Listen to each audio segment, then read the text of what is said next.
Ate, magkano kilo ng alimasag mo? Ay, 200 na kalahati ba? Nakamura naman, 200 lang daw isang kilo. Ate, buhay pa ba yan? Gumalaw ba? Gumalaw?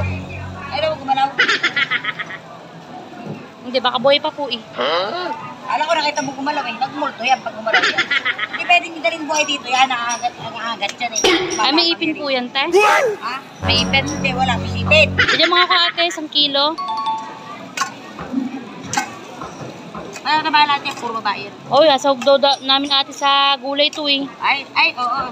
Masarap pa lang sa gulay ito. Oo, sa... Ano, nagyata na. Hindi po ate, sahog po namin sa Buribidud.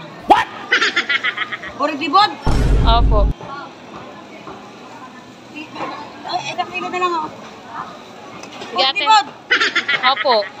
Yung parang inabraw po ay lalagay po sa gulay. Inabraw. Ding-ding. Opo, ganun ate. Sasahog po sa Buribidud.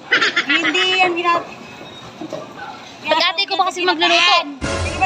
Nanay ko po magluluto ate. Huwag mo nang pinakikialaman ko anong gusto na nanay kong luto. Baka mapagalitan kayo. Siya yan. Ate, pakibilisan nyo nga po kasi nagmamadali po. Nakakatusok to. Nakakatusok to. Aray ko. Sigurado ka ate matabayan ha. Baka naman pag uwi ko po, puro shell lang ang laman yan. Maaligi. Aligi. Ay, sipit. Sipin mo. 400. Isang kilo. 400. Ba't 200 lang to, pati? 400 yan eh. Eh, di ba sinabi niyo po kanina 200 lang pong kilo? Kalahati.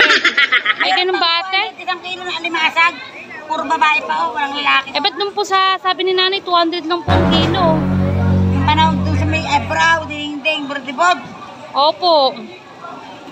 Kasi yan, hindi naman ang sinasogan yan. Kalabasa, sitaw, gagataan, salapyan.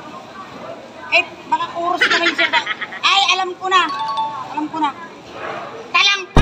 Talangka, pero yung nanay mo, hindi ganyan. Hindi naman sinasawag yun. Ang inosente ba yung mga luto nyo? Tama kayo, bundok. Hindi nga ate yung pinabibili ni mama.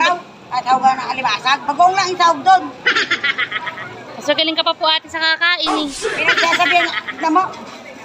Eh, hindi pwede yan. 400 dyan eh. Punta ka lang sa gulay ito, isang takal, 20. Isang baso. Sige nga ate. Ganap na lang po ako. Talangka, sabihin mo, hindi alimasag.